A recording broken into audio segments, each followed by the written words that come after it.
The world needs the next Iron Man. Are you going to step up or not?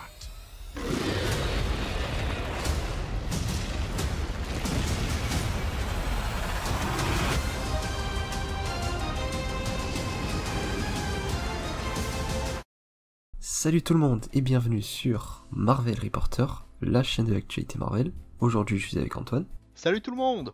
Et aujourd'hui on va vous présenter le tout dernier trailer de Spider-Man Far From Home.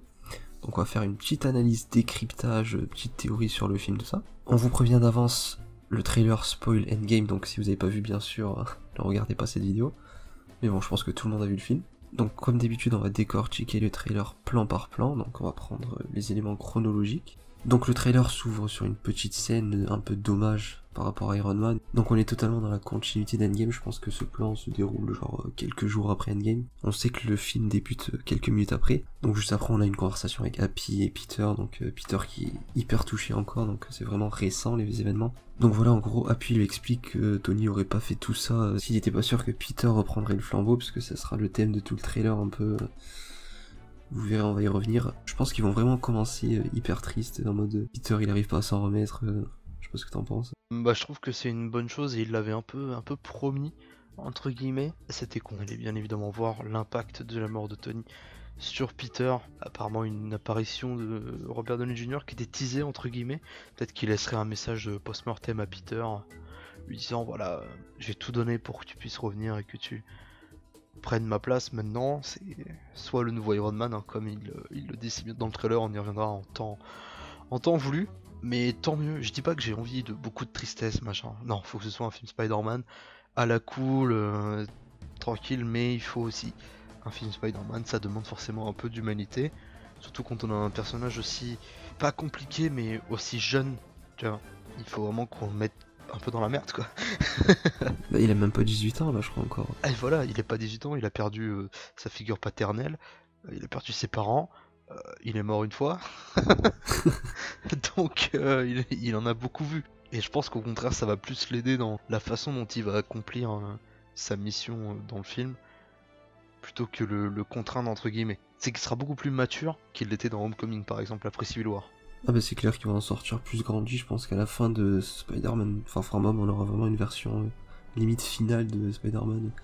Dans le 3 ce sera pas du tout pareil je pense, il sera beaucoup plus mature. Bah dans le 3 honnêtement j'espère qu'il arrivera pas tout de suite, tu vois, genre pas 2-3 ans après celui-ci. Parce que j'aimerais bien que Peter, par exemple, soit dans le 3, fin de l'université, qui commence déjà un peu à travailler au Daily Bugle, des choses comme ça, ou pour qu'après, peut-être qu'il nous lance des plans sur une éventuelle Parker Industries. Tu vois, ça enchaînerait bien avec l'idée que, bah, il reprend le flambeau de Tony, etc. Ouais. Je vois bien les choses se dérouler comme ça, ouais. Je pense plus une version plus récente de Parker Industries, parce que la version Daily Bugle, je pense c'est refait. Bah en fait, pour le coup, ce que j'avais bien aimé un peu dans The Amazing Spider-Man, le 2, c'était que c'était sous-traité. Genre, on savait que Peter était photographe, mais ça prenait pas une place énorme. Honnêtement, j'ai pas envie de revoir un J. Jonah Jameson qui serait foiré, parce que bah, on en a eu déjà un à l'époque, il était très bien, et puis voilà. Mais au moins qu'on voit que bah, il essaye de se démerder, surtout qu'il n'y a plus de Tony derrière pour lui payer tout ce dont il a besoin, quoi. Donc va falloir qu'il retourne un peu faire les poubelles, etc. Et non, je trouve que ça peut être cool. À part si bien évidemment Fury décide de tout lui payer, ce que je trouverais un peu trop facile, mais je pourrais comprendre. Bah je pense qu'il sera encore un peu supervisé par Happy, parce qu'on le voit beaucoup dans le trailer, et je pense qu'il aura une place importante dans les futurs films aussi. Surtout si Happy se tape sa tante, ouais. Voilà. Dans la scène qui suit, donc on a un petit combat dans un restaurant, donc Spider-Man bien évidemment, la sympathique araignée du quartier, hein, on la connaît, qui arrête des méchants et qui lâche une petite réplique aux flics, hein, en disant bah écoutez les gars, moi je fais votre taf en fait, hein.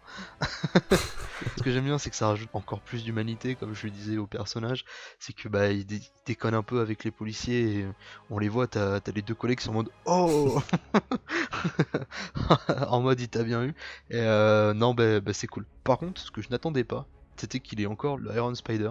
Bah c'est très récent je pense par rapport à Endgame. Ouais, mais il s'est quand même pris des bons coups de savate dans Endgame. Et son armure était un peu défoncée. Après bon, c'est des nanoparticules, donc forcément je dis pas ça se régénère à l'infini, mais vous m'avez compris. Donc je pense que ça va être le même système, mais qu'est-ce qui va faire qu'il va changer de costume? Est-ce que c'est parce il se dit bah ce costume ça signifie la mort de Tony, du coup je le laisse au placard, je reprends l'ancien, le tout premier. Sachant que là dans le film il va avoir 4 costumes, donc Iron Spider, le classique qu'on a eu dans Civil War, Homecoming et au début d'Infinity War. Il aura donc le Spider-Man noir en mode furtif, et puis le nouveau costume plus inspiré d'Ultimate. Et ça fait beaucoup quand même. Bah je pense le costume Iron Spider il va surtout le garder en mode c'est pour aller dans l'espace, tout ça c'est pour des trucs beaucoup plus importants parce qu'il a pas vraiment besoin de tous ces gadgets, on va le voir dans le début quand il se bat dans le petit restaurant, je pense qu'il les explose les mecs, il a pas besoin de tous ces gadgets, je pense juste la tenue de Civil War, tout ça, elle est amplement suffisante. Donc bon. Donc ensuite Peter annonce qu'il part en vacances, donc ça on le savait, il va faire un peu une excursion scolaire où il va aller un peu partout dans le monde, notamment en Italie, à Londres, des trucs comme ça. Sauf que le devoir le rattrape bien vite, puisque Nick Fury l'attend au tournant. Donc il envoie John Favreau, Happy, le chercher pour le missionner. Et bon, on sent il commence à prendre un peu du tempérament le garçon. Il raccroche carrément au nez de Fury quoi. Il le gosse tranquille donc. C'est pareil, c'est assez drôle, mais j'ai l'impression qu'il veut pour le coup plus s'écarter de ce domaine Avengers et tout. Et on y reviendra un peu après, pour au final juste, comme il le dit, rester la sympathique araignée du quartier. Ce qui est pour le coup une bonne chose, puisque ça va plus faire un personnage, j'ai envie de dire, très terre à terre, moins cosmique à la Captain Marvel, ou à la Doctor Strange. Enfin lui c'est plus les arts mystiques, mais bref, vous m'avez compris. Et non, je trouve ça très intéressant. Je te rejoins sur ces points. Après s'ensuit quelques scènes donc à Venise avec le petit voyage scolaire, donc avec tous ses camarades. On voit MJ, on voit Ned, Flash, tout ça. Bon, rien d'incroyable jusqu'à là. Puis ça nous mène bien sûr à la scène qu'on a vue dans l'ancien trailer avec Nick Fury, qui se suit du coup de la première rencontre entre Mysterio, donc qui s'appelle Quentin Beck. Donc on verra au fur et à mesure du trailer qui nous est présenté comme un mec sympa qui va aider Peter. Et donc il serait d'une autre planète, donc un multiverse. C'est un truc qu'on a vu beaucoup de fois dans les comics. Donc concernant cette question, moi j'ai un petit avis personnel, je sais pas si tu le partages aussi, mais je pense que Quentin Beck, donc Mysterio, il est connu pour être manipulateur, et je pense que il vient pas forcément d'un autre multiverse. Certes, ça sera introduit dans les prochains films, donc Doctor Strange, tout ça. Je pense qu'il y aura du multiverse, c'est obligatoire. Je pense vraiment il essaie juste de s'attirer les faveurs de Fury et Peter. Je sais pas ce que t'en penses toi, mais moi je vois plus comme ça. Je vois bien le délire en fait qui vient bien de notre terre à nous. Mais que bon, il a fait des trucs un peu louches, tu vois. Et pour éviter qu'on le blâme pour ça, il utilise l'argument du non mais les gars, je viens d'une autre planète, machin, décimée aussi, un autre univers. Enfin, moi le délire du multivers dans Spider-Man, à part si c'est pour ramener le Spider-Verse, je dis pas que je vois pas l'utilité, mais ça me paraît surcharger le film, tu vois. Bah, c'est un peu tôt. Si ça devait arriver, je préférerais plus que ça arrive à la limite dans un film Avengers, entre guillemets, que ce soit vraiment introduit de bout en bout. Ou un personnage qui représente ce délire un peu de réalité alternative, de différentes dimensions, donc Doctor Strange, plutôt qu'un film Spider-Man. Si ça se trouve, on se trompe complètement, il vient vraiment d'une autre dimension, Oui. et dans ce cas-là, ça peut être intéressant, parce que ça permettrait de ramener des méchants qu'on a probablement vus dans d'anciens films Spider-Man. Alors les ramener, je parle pas ramener les acteurs, etc., mais dans le sens où ce que voulait vraiment faire Marvel Studios de base, c'était pas prendre l'exemple de ces anciens films, pas prendre les mêmes méchants, parce que forcément ça aurait fait plusieurs itérations, je pense que ça aurait plus saoulé qu'autre chose, mais là s'il y a un délire de multiverse, tu vois en mode je sais pas, le Rhino vient d'une autre dimension, bon le Scorpion non, d'ailleurs on l'attend toujours lui, mais Bah, mais voilà, ramener Octopus, des choses comme ça pourrait être sympa après à voir quoi. Puis j'espère que le film va vraiment nous donner une information quant à la personne qui a racheté quand même la tour Avengers. ouais. Plus on y réfléchit quand même, plus le fait que ça a été révélé dans un film Spider-Man, c'est pas anodin. Si c'est pas Osborn, honnêtement, je serais quand même très surpris de savoir qui c'est. On avait déjà parlé, je pense, de ça, mais ça serait Fantastic Four, la dernière alternative, je pense. Ouais, mais c'est pareil, Kevin Feige veut pas les utiliser avant un petit moment. Donc ça ferait que teaser le truc pour attendre 3, 4, 5 ans après. Non, honnêtement, ce serait un peu gâché. Alors que Osborn, enfin Oscorp au complet, pardon, je pense que c'est quelque chose que les fans veulent vraiment. Je dis pas forcément ramener le bouffon vert, mais j'avoue que ramener Harry Osborn, ça pourrait changer la donne, surtout que on est face à un Peter qui va bientôt quitter le lycée, qui va arriver à l'université. Pour moi, je trouve que c'est le meilleur moment d'introduire le personnage. On s'est un peu écarté du sujet principal. Mais si ça se trouve, voilà, Harry Osborn vient d'une autre dimension comme Quentin Beck et voilà. Ça se trouve, on dit que de la merde. Ouais, non, c'est ça. Non, pour le coup, je pense que c'est plus un menteur qu'autre chose. Oui. Il va manipuler jusqu'au bout. Euh, Après, je pense qu'il y aura. Je sais pas, j'aimerais bien voir un petit combat un peu fratricide, tu vois. En mode, ils se sont. Peter et Mysterio se sont vraiment rapprochés. Ils s'apprécient vraiment. Le problème, c'est que Mysterio doit obéir à, je sais pas, une entité qui est plus forte que lui. Les Sinister Six, par exemple, tu vois, genre de sa dimension à lui. Et en fait, il est en mode, je suis obligé de faire ça, je peux pas, sinon, tu vois, je meurs. Et du coup, les deux se considèrent un peu comme frères. Pas une relation à la Ned Peter, mais un truc vraiment à part. Ce qui fait qu'au final, on aurait un Peter qui, pareil, rentre à l'université, il a plus confiance en personne, tu vois. Et là, il tombe sur Harry Osborn, voilà, boum. Je le veux vraiment. Je force un peu avec, mais je veux vraiment voir Harry Osborn dans le MCU. Bref, on enchaîne puisqu'il y a un petit commentaire de Peter qui est assez intéressant. Parce que du coup, Nick Fury lui dit qu'il y a une mission à accomplir, machin. Bon, Fury, on le connaît tous, hein, manipulateur lui aussi. On se souvient tous de The Winter Soldier. Petit filou. Mais pour le coup, Peter pose une question qui est assez intéressante. C'est pourquoi pas Thor? Il dit que il est dans une autre dimension. Captain Marvel, d'ailleurs. Il faut retenir que c'est la première fois que Danvers se fait appeler Captain Marvel. J'ai pas ce souvenir. Ouais, je pense. Donc c'est assez marrant quand même. Donc bon, tant mieux. Donc il dit elle aussi, elle est très occupée. Ce qui fait que ça écarte encore plus un peu Peter de ce délire Avengers. Même s'il a été adoubé par Tony dans Infinity War. On sent que pour lui, il n'y a plus vraiment de raison qu'il soit un Avenger si Tony n'en fait pas partie. Ça se trouve, c'est lui qui va leader les prochains Avengers, tu vas voir. Ah je pense qu'ils vont partir sur ça. Hein. Ouais, parce qu'on voyait tous en mode ouais, non, Danvers. Danvers, moi je la vois plus jouer le rôle de Captain America. Il y a encore, elle est pas trop sur la terre, quoi. Elle est plus de partout. Ouais, voilà. Mais juste jouer le rôle de Captain, pas juste parce qu'il voilà, il partage le même même mot, mais pour des raisons, je sais pas, en tant que figure, je trouve qu'elle incarne plus cette idéologie-là. Et Peter qui serait donc un Tony bis, quoi. Sauf que Fury, pour revenir donc à cette scène, Fury lui rétorque: t'es quand même allé dans l'espace, frérot. Des menaces sur Terre, c'est pas censé te faire peur. Ensuite, on a de nouveaux aperçus sur les Elementals, qui apparemment, et ça c'est ce qu'on avait vu, souviens-toi, quand on avait vu les sets de Lego ensemble, apparemment ce serait vraiment Hydroman, et pas Hydron, le personnage d'eau. Alors, c'est vraiment à prendre avec des pincettes les délires un peu de Lego, mais il y a tellement des fois où ils se trompent pas. Genre le coup des costumes quantiques, l'attaque du QG des Avengers, tu vois. Il y a quand même des petits hints qui font que bon, on se sent obligé de les croire. Après voilà, je pense qu'ils ont réactualisé l'adaptation des Eternals parce que c'était des persos hyper sombres. Ouais, honnêtement, pour les connaître, si jamais vous tapez Elemental sur Google, vous allez tomber sur des vieux wikis bien sombres qui datent d'avant-guerre. Je pense même qu'ils ont réactualisé genre l'homme sable, enfin, ils ont pris Sandman et ils ont fait hop, c'est lui, un truc du genre. Ouais, et puis au moins ça permettrait de pas avoir à réutiliser le perso comme on l'avait vu dans Spider-Man 3. C'est aussi une bonne manière. Hydroman, par contre, bon, déjà rien que de base, le perso, je le trouve pas intéressant. Donc, s'il est amené à cette sauce-là, tant mieux. Après, il y avait eu cette théorie ici comme quoi les Elementals c'était pas une réelle menace. Oui. C'était juste une création de Mysterio parce qu'il peut manipuler. Alors, c'est pas manipuler la réalité, mais il me semble, si je dis pas de conneries, qu'il avait travaillé dans un délire d'effets spéciaux en tant que. Je sais plus si c'est comédien. Ouais, voilà, cascadeur.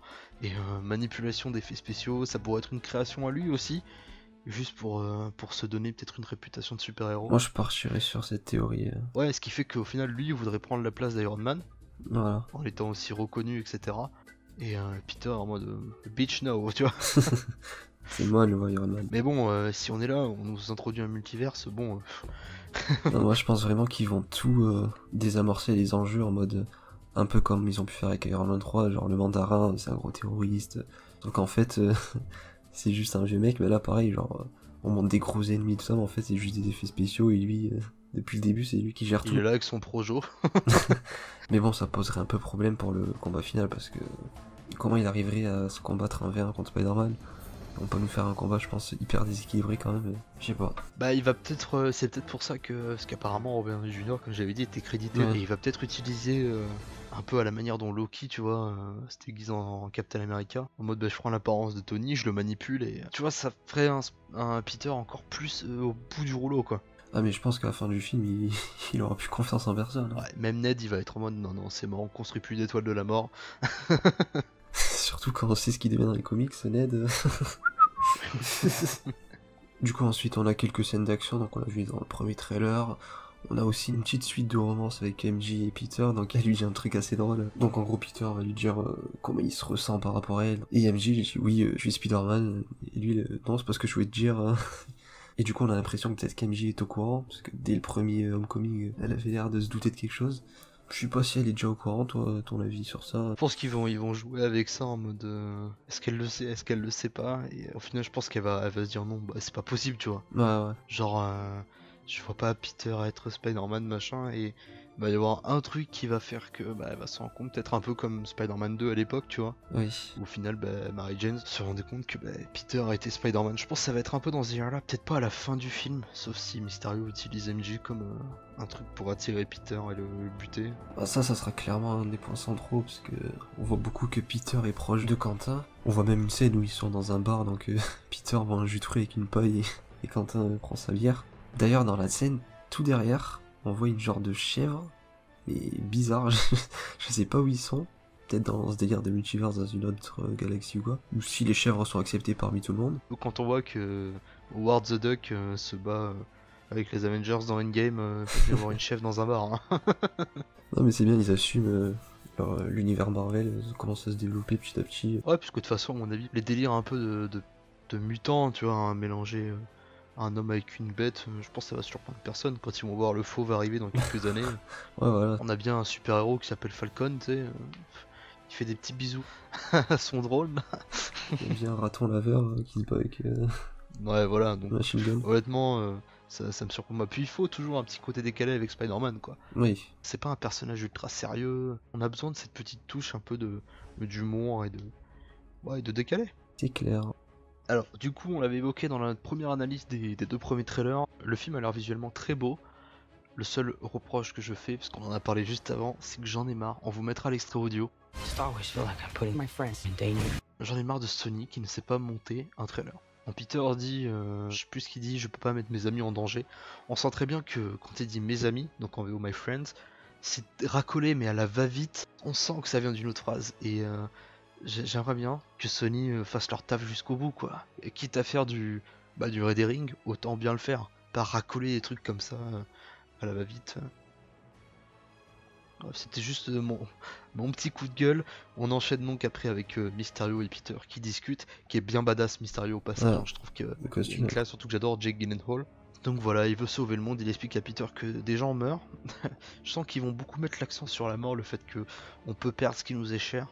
Et Peter va le comprendre plus qu'assez bien, hein, puisqu'il aura perdu Tony quelques mois ou quelques semaines avant. D'ailleurs, Tony qui aura droit à son petit hommage de la part de Peter, parce qu'il portera les lunettes qu'il avait dans Infinity War au tout début quand ils affrontent les deux enfants de Thanos du Black Order. Alors, je me souviens plus leur nom. Ebonimo et Black Dwarf. Voilà, Ebonimo et Black Dwarf.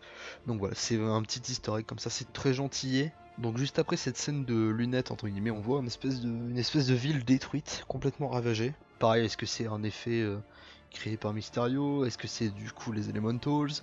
Alors je sais pas, ouais, on comprend pas trop ce que ça a à faire dans le trailer. Ça nous dit probablement quelque chose hein, d'important sûrement. Parce qu'il y a pareil, là au niveau, en termes de destruction massive, on sait qu'à Londres ça va péter un max. Alors je sais pas si c'est l'Italie, je saurais pas vous dire hein, honnêtement. On dirait quand même un peu l'Italie, parce que le bâtiment au fond, ça me rappelle un peu l'Italie. Bien évidemment, je pense qu'on en verra plus avec les prochains trailers, hein, puisqu'on connaît Sony, on aura encore beaucoup. Quoique là, bon, après Endgame avait fait son effet, hein, c'est que ils avaient pour interdiction d'en sortir un nouveau. Ouais. Surtout que celui-là était prévu comme étant un big spoiler d'Endgame bien avant qu'Endgame ne sorte. Bah, ça aurait été con de le sortir avant. Quoi. Voilà, en mode oh là putain, Tony les gars, il est vraiment dead. Et toi, tu vas voir le film, t'es en mode bah yes.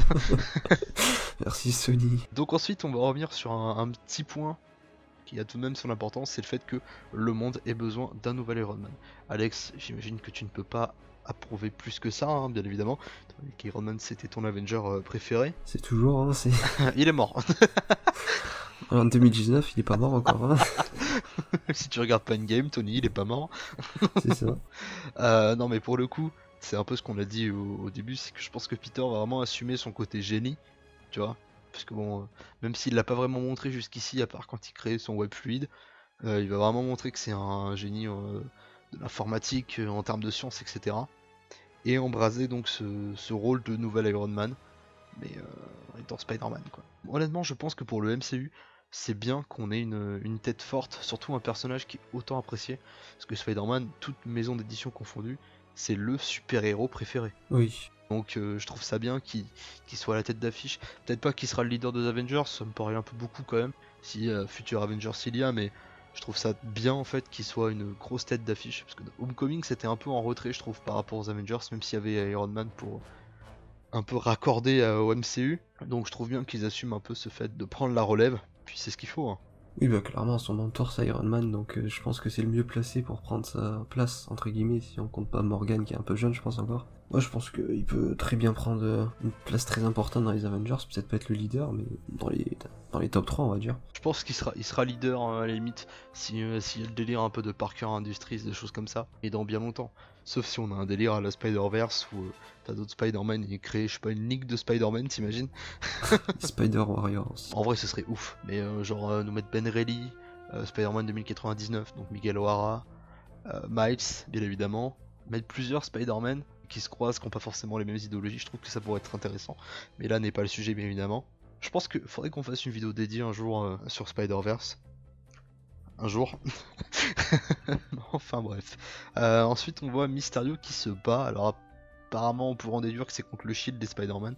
Ça pourrait concerner la toute fin du film, donc le combat final. Bah, j'ai l'impression, parce que vraiment, on dirait qu'il se fait tirer dessus par des balles. Et les Eternals ils utilisent pas forcément des munitions, donc je me suis dit, bah, c'est peut-être sûrement le Shield, surtout qu'on a vu un plan où Nick Fury était avec une genre d'équipe d'intervention, il y avait Spider-Man en stealth suit, donc je pense que ça pourrait être une des dernières scènes, justement, vu que Mysterio utilise des éléments, tout ça.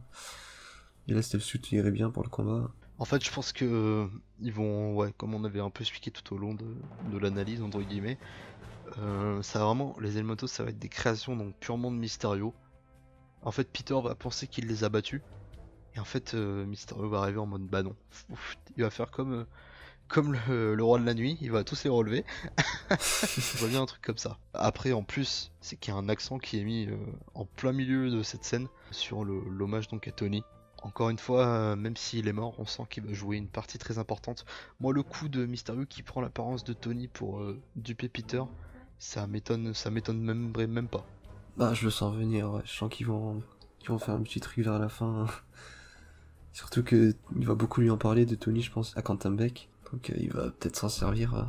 Et du coup, donc une des dernières scènes du trailer, c'est Peter qui se bat contre le monstre de feu, donc je sais plus son nom. Et donc il a sa stealth suit, donc le costume noir. Je pense vraiment c'est vers le fin du film, quand il veut se battre contre Mysterio et qu'il lui envoie ses monstres, comme t'as dit. Et que voilà, quand il va se faire attaquer par les Elementals, peut-être 2-3 ou quoi, en mode je vous prépare pour le boss du fin Mysterio.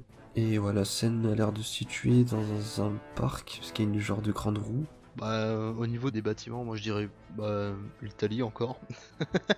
Toujours. Et là où je souhaitais revenir, c'était par rapport au costume de Peter. Je pense qu'il a le stealth suit, c'est pour une raison particulière, c'est que Fury a dû se dire, bah il est un peu louche ce gars-là. Il envoie Peter pour l'espionner et au final, il s'est dit bah je peux pas te laisser rapporter ça à Fury ou quoi que ce soit. Je suis obligé de te tuer. Et donc un combat fratricide comme je le voudrais tant. Et voilà, du coup, le trailer après se termine avec une petite scène drôle, donc comme d'habitude, les trailers de Marvel. Donc c'est Happy qui va gérer les jeunes du lycée de Peter, donc il y a MJ, Flash, Betty Brant et Ned. Et donc en gros il leur dit vite, parce qu'en gros ils se font attaquer à Londres, donc Happy leur dit vite venez dans le Quinjet tout ça, et juste après le Quinjet explose, donc bon. Ça sera assez drôle je pense, Happy, le voir gérer les jeunes un peu, ce qu'il n'a pas fait dans le comic. Ouais, surtout parce qu'en fait il était... À chaque fois qu'il a été sur le terrain, tu vois, ça s'est mal fini pour lui, donc j'ai quand même un peu peur. Genre Iron Man 3, il s'est bien fait défoncer. J'espère qu'il va rien lui arriver. Notre petit Happy. Faudrait pas abuser quand même. Non, c'est bon, pas lui.